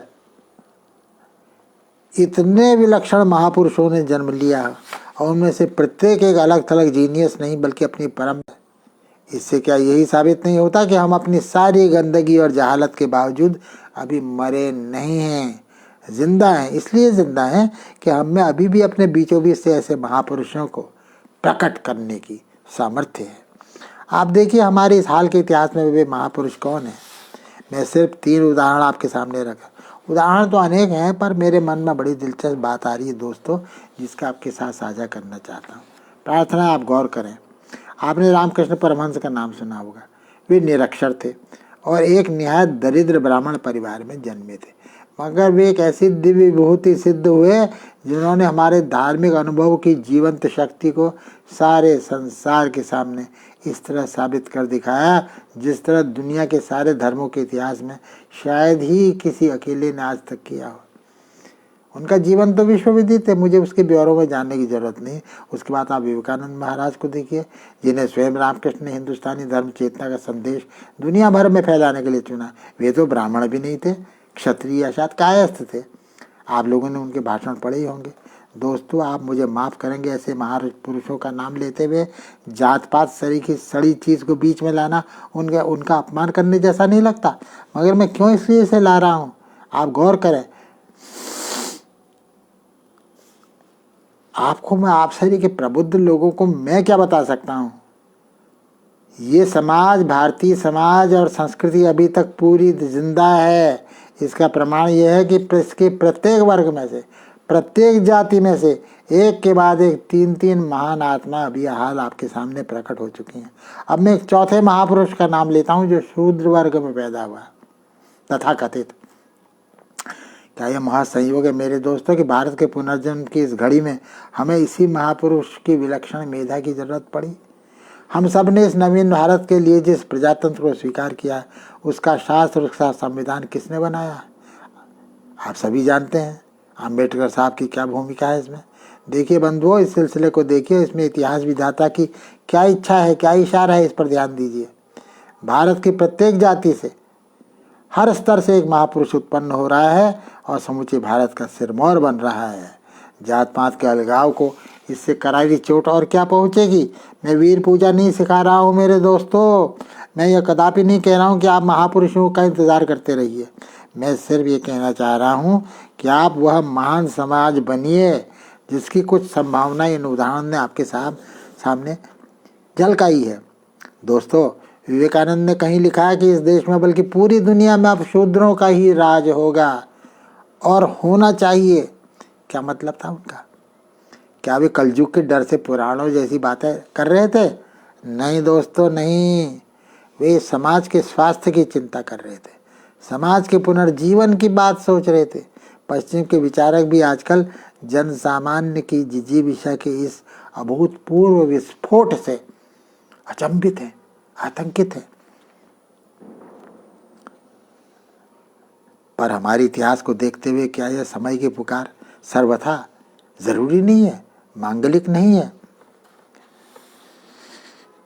और मेरे दोस्तों, यह शुभ समाचार लाने वाला और कोई नहीं, आपका वह तुच्छाति तुच्छ सेवक था जिसका नाम मोहनदास करमचंद गांधी था, और जिसे आप सभी के प्रबुद्ध जनों ने भी आधे अधूरे मन से ही सही स्वीकार तो किया ही था। मेरे प्यारे भाइयों बहनों, मैंने यह लंबा रूपक बांधा अपनी बात कहने के लिए कि कैसे इतिहास देवता ने हमारे देश के लिए तीनों चारों वर्णों में से लगातार एक के बाद एक महापुरुष पैदा किए अपना संदेश आप तक पहुंचाने के लिए। इस पर आप गौर तो कीजिए। आस्तिक बुद्धि के लोग इसमें भगवान का संकेत भी पढ़ें तो क्या हर्ज है? आजकल इतिहास की चर्चा बहुत होती है, प्रबुद्ध जनों के बीच एक नया ही धर्म चल पड़ा है जो युग धर्म के अनुकूल ही है। तो मैं उसी हिसाब से अपनी बात कह रहा था। मेरी भाषा पर मत जाइए, बात अगर आपको जज जाए उसी को उठाइए। देखिए, ऐसा अगर इसी सदी के हिंदुस्तान में हुआ तो क्यों हुआ? जहाँ तक मैं इसे समझ पा रहा हूँ, इसमें से यही निकलता कि जब कोई एक जाति, कोई एक वर्ग इस देश पर शासन नहीं कर सकता और नहीं करना चाहिए। अब हिंदुस्तान को उठना तो उसे 40 करोड़ जनता के सम्मिलित जोर से ही उठना पड़ेगा। अब तो पूरे देश, पूरे समाज को एक मन एक प्राण होकर अपनी सम्मिलित जीवनी शक्ति सिद्ध करनी पड़ेगी। तभी कल तक जो हमारे ऊपर हुकूमत करते थे, हमारी कमजोरियों के कारण ही करते थे, उनके हमारे ऊपर लगाए हुए सारे आरोप अपने आप कट जाएंगे। नहीं तो अंग्रेज सही साबित हो जाएंगे, नहीं तो उनके पिट्ठू राजे महाराजे जमींदार, उनके वे सांप्रदायिक कठपुतले ही सही साबित होंगे जो अपने संकीर्ण स्वार्थों के लिए ही उनके तलवों से चिपके हुए थे, और जो उन्हें यह बताते नहीं थकते थे कि महात्मा गांधी पूरे हिंदुस्तान के तो क्या पूरे हिंदुओं तक के नेता नहीं है। प्यारे दोस्तों, वे गद्दार, वे झूठे ही सही साबित होंगे और आपका राष्ट्रपिता गलत साबित हो जाएगा जो पूरे हिंदुस्तान का प्रतिनिधि था, समूचे देश की आवाज़ था। दोस्तों, ज़रा सोचिए तो, अगर आप समय की पुकार को नहीं सुनेंगे तो आप क्या चाहेंगे? आप उन्हीं का साथ दे रहे होंगे जो हमारे समाज और हमारी संस्कृति के सबसे बड़े वैरी, सबसे बड़े दुश्मन हैं। तो दोस्तों, अगर आप हमारे इन महापुरुषों के किए धरे को मिट्टी में मिलाना नहीं चाहते हैं तो आपके हाथ में जो नई ताकत आई है, इसका विवेक पूर्वक से इस्तेमाल कीजिए। स्वतंत्र भारत का प्रथम चुनाव होने जा रहा है दोस्तों। इस चुनाव की गंभीरता को समझिए। इसलिए मेरे दोस्तों, मैं आपको इस खतरे से आगाह करते हुए आपसे विनती करता हूं कि इस चुनाव नाम की चीज़ को सतर्कता और गंभीरता से ग्रहण करेंगे, नहीं तो फिर वही होगा, हिस्ट्री रिपीट्स इटसेल्फ वाला मामला। इस पहले ही चुनाव में आप अपने बीच के ऐसे आदमी को चुनकर विधानसभा में भेजिए जो सच्चे अर्थों में जनप्रतिनिधि हो आपका, जो आपके सुख को, आपके आशा व आकांक्षाओं को समझता हो और जिसका आप भी सचमुच आदर करते हैं। दोस्तों, एक और बात मैं कह देना चाहता हूँ, वह ये कि कांग्रेस से यूँ हमारी कोई दुश्मनी नहीं है। निश्चय कांग्रेस के अंदर भी ऐसे नेता हैं जो वर्ग और जाति से ऊपर उठ के समूचे देश का प्रतिनिधित्व करते हैं। आप ये भी जानते हैं कि अभी कुछ बरस पहले तक हम कांग्रेस के ही तो अंग थे। फिर आप पूछेंगे हम अलग से अपनी पार्टी बनाने की क्या ज़रूरत है पड़ी? दोस्तों, इस बात का खतरा है कि कांग्रेस गांधी जी के बात आए हुए रास्ते से हट करके एक ऐसी दिशा पकड़ ले जो गांधी जी के सारे किए कराए पर पानी फेर देने वाला है। भगवान न करे मेरे मित्रों, अगर एक क्षण को सोचिए वह कैसी काली घड़ी होगी जब गांधी के शरीर की नहीं, उनके जीवन कार्य की, उनके विचारों की, उनके सारे किए धरे की होगी इस अभागे देश में। दोस्तों, इस असगुनी बात के लिए मैं आपसे माफ़ी मांगता हूँ। उस दिन की कल्पना कीजिए, आप तय कर लीजिए आपको क्या करना है। अनंतपुर के प्यारे प्रबुद्ध नागरिकों, विस्मृति हमारा जातीय स्वभाव है। हम अपने इस जीवित धड़कते हुए वर्तमान इतिहास को भी बहुत जल्दी पुराण में बदल करके छुट्टी पा लेंगे, मगर इतिहास जो किसी पर रहम नहीं करता हमें भी यूं ही नहीं छोड़ देगा। आप पूछेंगे मैं गांधीवादी होके इस सोशलिस्ट पार्टी में कैसे आ गया?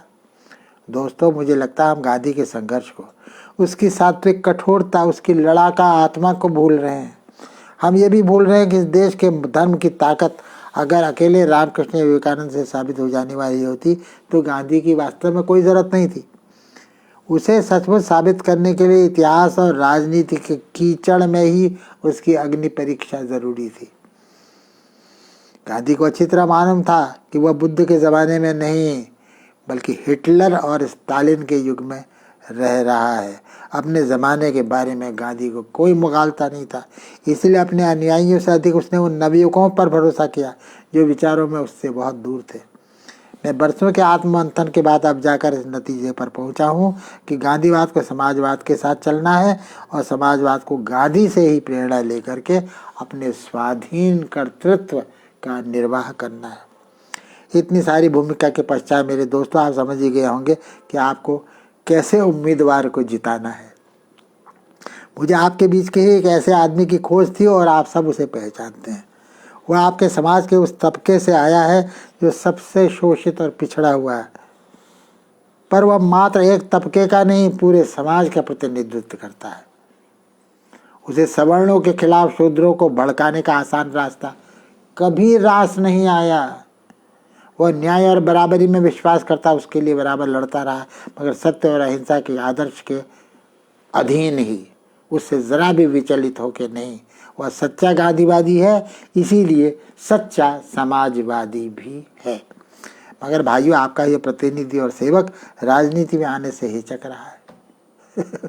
नारायण राम बिल्कुल अलग स्वतंत्र व्यक्तित्व के है ना, सब चाहते हैं, लेकिन उनको मन ही मन वह है कि कैसे ये तो बिल्कुल किसी तरह की पावर पॉलिटिक्स किसी उतरना ही नहीं चाहती, आदमी ही दूसरे उसका बना हुआ। तो भाइयों, आपका यह प्रतिनिधि और सेवक राजनीति में आने से हिचक रहा है। वह राजनीति से दूर रह के ही आपकी सेवा में अपनी ज़िंदगी खपा देना चाहता है। मुझसे साफ साफ कहा है उसने कि चुनाव में खड़ा होना गांधी के रचनात्मक कार्य का अंग कतई नहीं है। दोस्तों, यहीं पर मैं उससे असहमत हूँ। जिस खतरे की बात मैंने भी आपसे कही उसे मद्देनज़र रखते हुए मुझे लगता है कि अब ऐसी लकीर की फकीरी से काम नहीं चलेगा। हमें गांधी को जहाँ एक और उसके हत्यारों से बचाना है, वहीं उसे उसके उन अनुयायियों से भी बचाना है जो अपनी सारी निष्ठा के बावजूद उसे एक जड़ मूर्ति बना देने वाले हैं। दोस्तों, यह खतरा मुझे दिख रहा है सचमुच, अब मेरी कामना है कि आपको भी यह दिखे। मैं आपसे कहना चाहता हूँ कि लोकसभा के लिए नारायण राम टमटा से बढ़कर के सुपात्र और कोई नहीं है इस शहर में। अपनी तरफ से तो हमने इन्हें अपनी पार्टी का उम्मीदवार चुन ही लिया है। अब आप भी इन्हें मना लें, राजी कर ले चुनाव लड़ने के लिए, तो फिर हम दिखा देंगे कि इस देश की राजनीति में महज साधन संपन्नता का, महज लीडरी की हवस का, महज थोड़े से त्याग की नुमाइश का, बहुत बड़ा मुआवजा वसूल करने के लिए हैं आज लालचीपन का कतई कोई मूल्य नहीं है। थोड़ी देर के लिए लोग गलतफहमी में आ जाएं, लेकिन वो ज़्यादा देर धोखे में नहीं रहते। अगर आप इनको मना लें, नारायण राम जी को, तो आपका यह नगर हमारे समूचे प्रांत के लिए एक ज्वलंत दृष्टांत बन जाएगा। समूचे देश में जनता ऐसे ही निष्काम कर्मयोगियों की खोज करेगी और उन्हें चुन के भेजेगी। दोस्तों, आप इन्हें मनाइए तो सही, फिर आप स्वयं देखें कि बिना किसी सुविधा और बिना किसी शोहरत के हम इस क्षेत्र की जनता के हाथों से अपने यानी आपके नारायण को, नारायण राम जी को विजय श्री दिलवा कर ही रहेंगे। तालियां। दोस्तों, आपकी तालियों की गड़गड़ाहट ही बता रही है कि आपका दिल क्या चाहता है, आपका दिल क्या कह रहा है।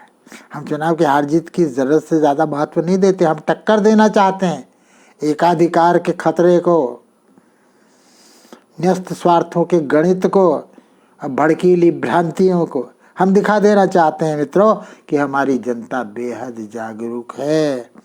वह अच्छी तरह जानती है कि उसका प्रतिनिधि कौन हो सकता है।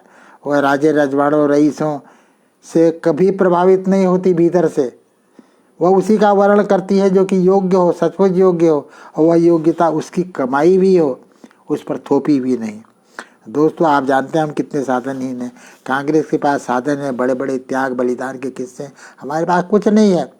हो सकता है हम हार जाएं, यानी सोशलिस्ट। मगर हमारी हार भी उनकी जीत से अधिक गौरवशाली होगी। आप मेरा अभिप्राय समझ रहे हैं? इससे ज़्यादा खुशी की बात और क्या हो सकती है कि अब आप मुझे विदा दीजिए। मैंने बहुत सारा कीमती वक्त आपका ले लिया। जिस धीरज और मनोयोग से आपने मेरी अटपटी बातें सुनी, उसके लिए मैं आपका अंतःकरण से आभारी हूँ और आपका एक बार फिर से अभिनंदन करता हूँ। जय हिंद। अद्भुत दृश्य था। इधर भाषण की समाप्ति के बाद सोशलिस्ट पार्टी जिंदाबाद, बालेश्वर जी जिंदाबाद के नारे लगे। उधर जनता की जोर से बड़े जोर से पुकार आई कि अब नारायण राम टमटा को माइक पर बुलाया जाए। श्रोताओं में कुंदन भी अपनी माँ और राम काका के साथ बैठा हुआ था, जिनसे आप मिल चुके हैं पिछले अंश। उसने देखा मंच पर बैठे हुए लोग पिताजी को ठेल रहे हैं, नारायण राम को, और पिताजी टस से मस नहीं हो रहे हैं, बार बार हाथ जोड़ रहे हैं। उसे अपने पिता पर बड़ा गुस्सा आया, जैसे इनकी बलि दी जा रही हो, कैसा कर रहे हैं। साथ ही उसे अपने हृदय की धड़कन भी तेज होती महसूस हुई। कहीं बोल ही न पाए ये पिताजी, तो इतने लोगों के बीच खाम का कैसी भद्द उड़ जाएगी उनकी। राम काका की ओर देखा बच्चे ने, जो दोस्त है नारायण राम के। वे पुलकायमान लगे। हिंदुकुंदन को लगा वे कुछ भी नहीं देख रहे, कुछ भी नहीं सुन रहे हैं।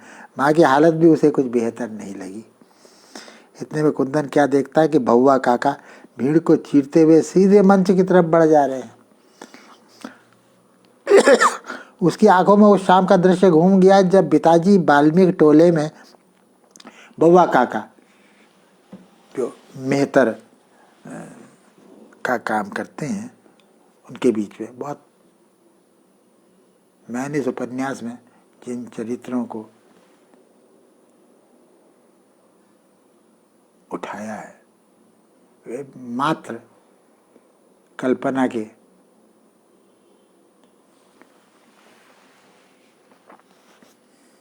नहीं है, ऐसे चरित्र हमने देखे हैं, उनको सुना है, उनके साथ बैठे हैं। एक जो उस वक्त का वातावरण था,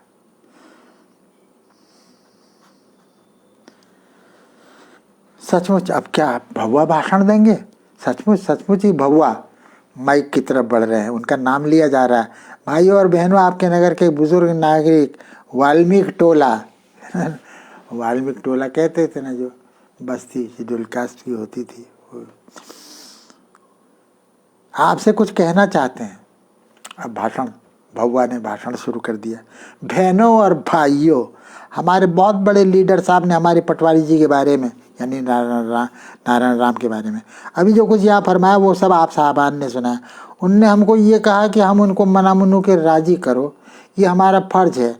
बहनों और भाइयों, मैं पटवारी जी को बचपन से जानता हूँ। मैं तो बहुत ही छोटा आदमी है, वो कितने बड़े आदमी है ये आप सबको मालूम है। हमारे पटवारी जी को नेता बनने का कोई लालच नहीं है, उनको भाषण देने का भी कभी कोई शौक़ नहीं रहा है, मुझको भी नहीं है।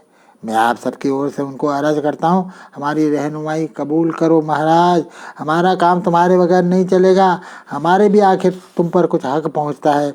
वे यहाँ आए महाराज, नारायण भाई, हमको उनकी बात सुनना है। वे क्यों मना करते हैं ये हमको समझाए, फिर हम भी उनको समझाएंगे। बहनों और भाइयों, मैं आपकी इजाज़त से पटवारी जी को लेकर के आ रहा हूँ। तो भौवा काका पिताजी के सामने हाथ जोड़ के खड़े हो गए और बार बार माइक दिखा रहे हैं। इतने में लाला जी जाने कहाँ से कूद आए हैं।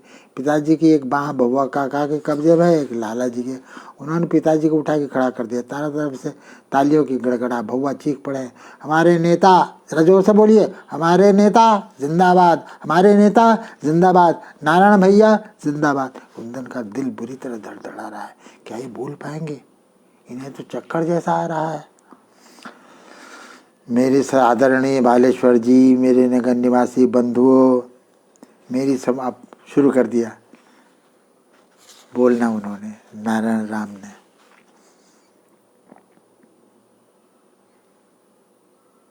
मेरी समझ में नहीं आ रहा क्या कहूँ आपसे, सिवाय इसके कि मेरे बारे में आपको बहुत गलतफहमी हो गई है। मेरी दशा बड़ी विचित्र है भाइयों। सच मानिए, आपके प्रेम की ज़्यादती ने मुझे घबरा दिया, मुझे गूंगा बना दिया। ज़िंदगी में पहला मौका है जब मैं माइक के सामने खुद को खड़ा पा रहा हूँ और हैरान हूँ कि ये कौन है आदमी, इससे मेरा क्या रिश्ता है, कौन है यह जिस पर इस नगर की जनता का इतना प्रेम और इतना आदर छलक रहा है, बरस रहा है? ये तो कभी इस लायक नहीं था। बेवकूफ़ कहीं का। कुंदन को पीछे से राम काका की आवाज़ सुनाई दी, ये क्या बक रहा है भौजी? वही वो कि माँ भी, कुंदन की माँ भी, यानी नारायण राव की पत्नी भी वहीं बैठी हुई है। मैं तो घर जा रही हूँ। अब उनको अंदाज आ गया कि ये सब इतना सुनहरा मौका एमएलए बनने का ये बेवकूफ़ छोड़ देगा, ये अपने ठसक में, अपनी जिद में। तो वो निराश हो रहे हैं। मैं तो घर जा रही हूँ। माँ उठ के चली जा रही है। राम काका उसे जाते देख रहे हैं, कुंदन को इशारा कर रहे हैं, जा तू भी साथ चला जा। कुंदन बैठा रहता, ये अच्छा नहीं हुआ माँ, ये तूने अच्छा नहीं किया। पिताजी ने देख लिया होगा तो वे और भी नर्वस हो जाएंगे। भाषण फिर चालू हो जाता है। मेरे नागरिक बंधुओं, बालेश्वर जी को आप नहीं जानते, मैं जानता हूँ। मुझे सौभाग्य मिला है ये इस मुल्क में जो थोड़े से तपे हुए नेता हैं, उन्हीं में उनकी गिनती होती है। वे बापू के सपने के रामराज्य को लाने की प्रतिज्ञा करने वाले और उसे निभाने, जान देकर भी निभा सकने वाले महारथियों में हैं। नाम मात्र की जेल के सैर कराने से कोई स्वतंत्रता सेनानी नहीं हो जाता मेरे भाइयों। ऐसे तो लाखों होंगे, मैं उन्हीं लाखों में आता हूँ। मैं तो इस मुल्क की करोड़ों गूंगी बहरी जनता का एक कण मात्र हूँ। नेता बनने के लिए जो गुण चाहिए वे न तो कभी मुझ में थे, न हैं और न कभी होंगे। मेरे बचपन के साथी भव्वा को भी आपने सुना। उनको अच्छी तरह पता है मेरी असलियत क्या है, मेरी कदो कामत क्या है। अपने कद से ज़्यादा बड़ा दिखने में मुझे डर लगता है, झेप महसूस होती है। ये जो पूरी लीला है राजनीति की, चुनाव की, संसद की, विधानसभा की, इस या उस पार्टी की, ये मेरी समझ से बिल्कुल बाहर है। अब नए सिरे से ये सारी बातें सीखने की मुझ में न तो बुद्धि है न अभिलाषा है। मैं तो बहुत थोड़ी सी, बहुत बुनियादी किस्म की बातें समझ पाता हूँ, जिनका जिक्र एक ज़माने में बहुत हुआ करता था और अब नहीं होता। तो ऐसा है मेरे भाइयों, मैं उसी ज़माने की पैदावार हूँ। मुझे लगता है मैं बुरी तरह पिछड़ गया हूँ और इस माहौल में नहीं खपूंगा। ऐसे आदमी को चुन के भी बताइए आपका क्या भला होगा। इस नगर में पढ़े लिखे गुणी आदमियों का कभी कोई अकाल नहीं रहा।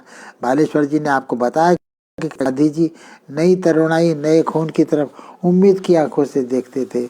उन्हें अपने अनुयायियों से ज़्यादा इस नए खून पर भरोसा था। यह सोशलिस्ट पार्टी उसी नए खून से बनी है मेरे भाइयों, मुझसरी के पुराने और पिछड़े हुए लोगों के लिए नहीं। कुंदन सुन रहा है भाषण। पिताजी सोच रहा है, पिताजी रुक क्यों गए, उन्हें बोलने में दिक्कत क्यों हो रही है, ये फालतू बातें करने की क्या जरूरत थी, इससे अच्छा तो कल घर में बोल रहे थे। कुंदन राम काका की ओर देखता है। राम काका का चेहरा गुस्से से तमतमा रहा है और आंखों से आंसू बह रहे हैं। ये क्या तमाशा है।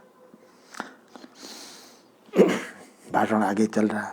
मुझे अपनी जवानी के लड़कपन के दिन याद आ रहे हैं जब मैंने पटवारीगिरी छोड़ी थी। मेरी इच्छा पढ़ने लिखने की थी, दिन दुनिया को समझने की थी। मेरा स्कूल छुड़ा दिया गया, पटवारी बना दिया गया और मुझे यही बताया गया कि तुम्हारा जन्म सफल हो गया, तुम लाट साहब बन गए हो। सन 42 आया, पूरे देश में आग लगी थी और मैं उन लोगों के पीछे पड़ा था जो गुलामी के खिलाफ लड़ रहे थे। एक दिन सहसा मेरी आँख खुली। कैसे खुली, क्यों खुली, यह बताना यहाँ फिजूल है भाइयों। मैंने खुद से कहा, अरे नरेण, तू इंसान है कि कुत्ता। मैंने इस्तीफा दे दिया और बाहर निकल आया खुली हवा में।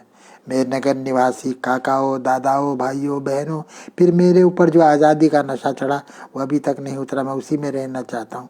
मुझे जूते मारे जाते थे, गंदी से गंदी गालियाँ दी जाती, पर मेरी आत्मा आसमान में उड़ती थी। जाने किसने मुझ कुत्ते में एक हाथी की मस्ती भर दी थी, जाने किसने मुझे संजीवनी बूटी खिला दी थी। फिर आज़ादी आई भाइयों और मुझे भी कुछ करने की सूझी थी। बाबू जिन दिनों जेल में ही थे तब मैंने उन्हें एक चिट्ठी लिखी थी जिसमें थोड़े में अपनी कथा कही थी और पूछा था, मेरे लिए आपका क्या हुक्म है।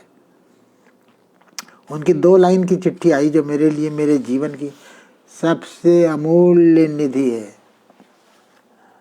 जिसमें उन्होंने लिखा है, तुम जहाँ हो वहीं पर जो सबसे दुखी, पीड़ित, असहाय लोग तुमको दिखें उनकी सेवा में जुट जाओ, उनमें साहस भरो, उनके दिलों से डर भगाओ, उन्हें सफाई से रहना सिखाओ और हो सके तो उनके बच्चों की बुनियादी तालीम के लिए तुमसे जो कुछ हो सकता है दिन रात करो बस।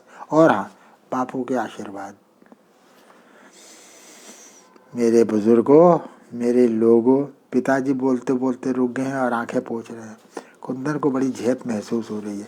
ये बातें तो उसे भी नहीं पता, घर के लोगों तक को जो कभी नहीं बताते, पब्लिक के सामने क्यों बता रहे हैं?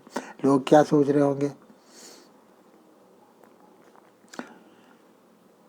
दोस्तों, नगरवासियों, मुझे कबूल करना होगा कि मैंने जो वचन बापू को दिया था उसका पालन मैं नहीं कर पाया।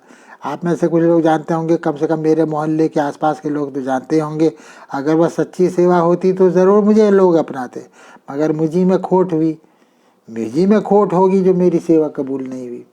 आपने जाने बहुत कोशिश की, सफाई का काम किया, कताई बुनाई का अभियान चलाया, बुनियादी तालीम का स्कूल खोला, एक अखबार निकाल के लोगों का ध्यान असली बुराइयों की ओर तरफ खींचने की कोशिश की, पर मुझे सफलता नहीं मिलनी थी सो नहीं मिली। अफसोस के साथ कहना पड़ता है कि मेरे अपने लोगों से, खुद मेरे जात भाइयों की तरफ से भी मुझे व्यंग्य और उपहास के सिवा कभी कुछ नहीं मिला। निश्चय ही मुझी में कोई कमी रही होगी, पर जाने क्यों मेरे मन में बस यही बैठ गया है कि ज़माना बदल गया है और मैं फालतू हो गया, बेकार हो गया हूँ। यहाँ से, इसी शहर से 4 अलग अलग जातियों के 4 अलग अलग अखबार निकलते हैं। मुझे बड़ा बुरा लगता था कि अखबार तक गुलामी और फूट को बढ़ावा दे रहे हैं। तो मैं एक ऐसा अखबार निकलने के चक्कर में पड़ा जो इन जात पत्नियों की ज़रूरत ही मिटा दे और सबको एक साथ एक मंच पर ले आए। क्या मैंने गलत चाहा? कुछ गलत किया? पिछले 2 वर्षों में मैंने बहुत आत्ममंथन किया। मैं इसी नतीजे पर पहुंचा कि यह मेरी ही कमज़ोरी थी। मुझ में अनासक्त कर्म करने की शक्ति ही नहीं थी और इसी की मुझे सज़ा मिली। मुझे माफ़ करना मेरे भाइयों, मेरे गुरुजनों। मैंने अपने भीतर की असली हालत आपको बयान कर दी। मैं जो कर सकता था जब वही नहीं कर पाया, तो अब यह नई जिम्मेदारी में किस बूते उठा लूँ?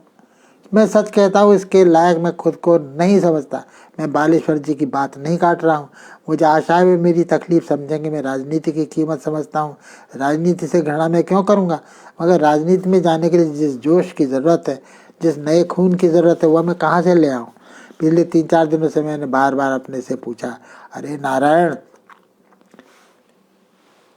क्या? अरे यार, जरा पानी दे दो रे।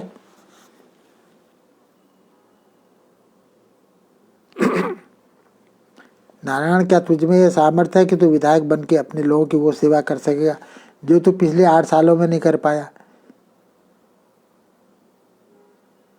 भाइयों, मेरी अंतरात्मा बिल्कुल नहीं कहती। मेरी बातों पर आपको हंसी आ रही होगी। अरे माय गॉड,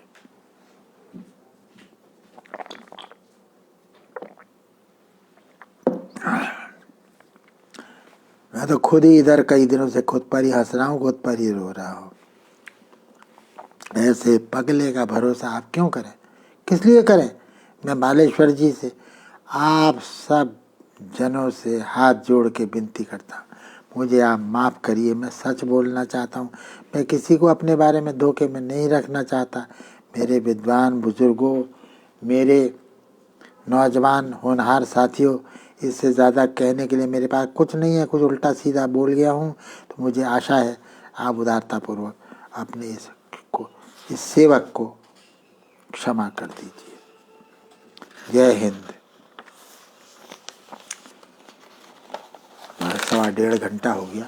मैं समझता हूँ काफ़ी है इतना, अब आगे नहीं खींचूँगा, समय हो चुका है।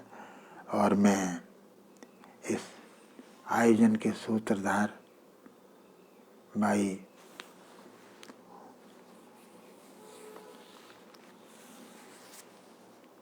को धन्यवाद देता हूँ कि उन्होंने मुझे प्रेरित किया और आप लोगों के साथ अपने हृदय की बात का उपन्यास भी हृदय की बात को ही अभिव्यक्त करता है, रखने का मौका दिया। मुझे उम्मीद है कि उसके ये अंश सुन करके आप लोग संपूर्ण उपन्यास को पढ़ जाने की कहीं कोई प्रेरणा अपने भीतर महसूस करेंगे, तो मेरा यह उपक्रम भी और आयोजकों का भी सार्थक होगा। बहुत बहुत धन्यवाद मित्रों, आपने धैर्यपूर्वक मुझे सुना, इसके लिए धन्यवाद।